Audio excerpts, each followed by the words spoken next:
La coordination provinciale de la CONAREF Nord Kivu a ouvert ce jeudi un atelier de mise à niveau des organisations de la société civile œuvrant dans le foncier, agriculture et environnement sur le processus de la réforme foncière en RDC.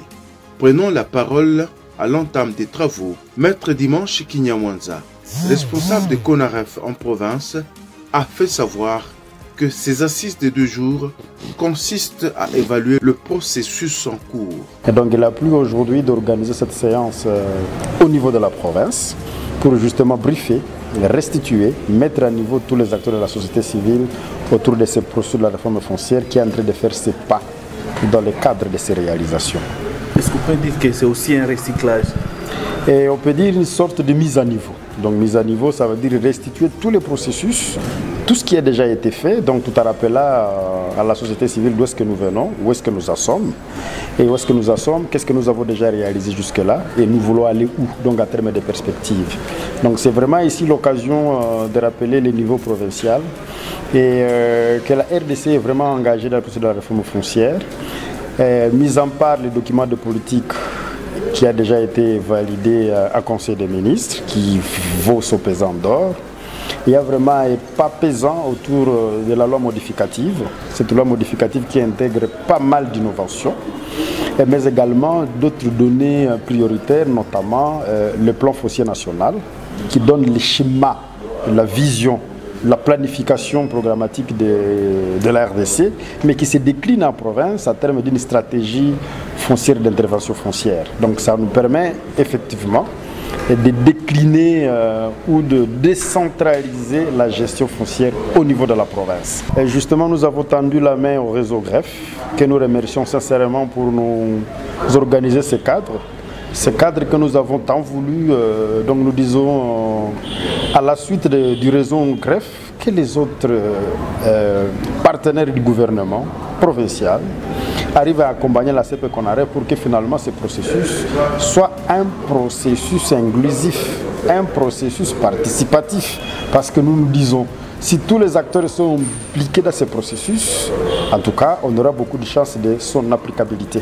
Et donc, comme nous le savons, nous sommes vraiment une bonne trentaine des acteurs de la société civile qui seront briefés de tout ce qui a déjà été fait, mais surtout sur la stratégie provinciale d'intervention foncière, mais également, nous parlons aussi plus de cet échange, ce cadre de partage qui nous permet justement de dire où est-ce que ça marche, où est-ce que ça ne marche pas, pour qu'in fine, on arrive à élaborer un cahier de charges de tous les acteurs de la société civile et finalement avoir une position par rapport à ce processus et déposer nos desiderata pour que finalement on contribue à cette conciliation légitime et légale pour une loi foncière qui intègre toutes les préoccupations des communautés. Mumbere Isaac, du réseau CREF, les facilitateurs de cet atelier, a expliqué pourquoi ils ont apporté leur appui à ces travaux.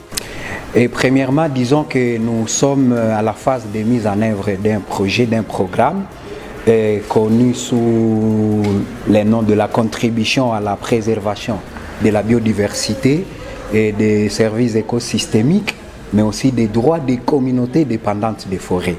Et au niveau de ces programmes, nous avons aussi une activité, n'est-ce pas, de suivre les différents processus de réforme, que ce soit la réforme foncière, l'aménagement du territoire et autres, comme la réforme forestière. Mais à ce stade, nous sommes au niveau du processus de réforme foncière, où, comme vous le savez, il est en train d'évoluer. Il y a déjà les documents de politique foncière qui est déjà adopté et validé, comme l'a dit le coordonnateur de la CP CONAREF Nord Kivu. Mais aussi, il y a la loi, ou disons l'avant-projet de loi, qui est aussi en cours d'adaptation parce qu'actuellement, elle est au niveau de la commission PAJ de l'Assemblée nationale. Et nous voulons profiter de cette étape ou de ces avancées pour encore adresser tous les problèmes des droits des communautés locales et peuples autochtones et affectés par l'exploitation des ressources naturelles.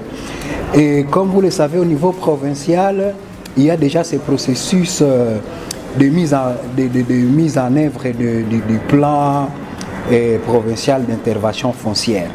On va saisir ces processus comme tant d'autres, parce qu'il y a aussi un autre processus au niveau provincial, celui d'aménagement du territoire avec déjà un document qui a déjà été élaboré. C'est comme ça que nous voulons saisir ces processus pour aussi mettre à niveau les acteurs de la société civile autour de ces processus. Commencé ce jeudi, ces assises seront clôturées ce vendredi 8 novembre 2024.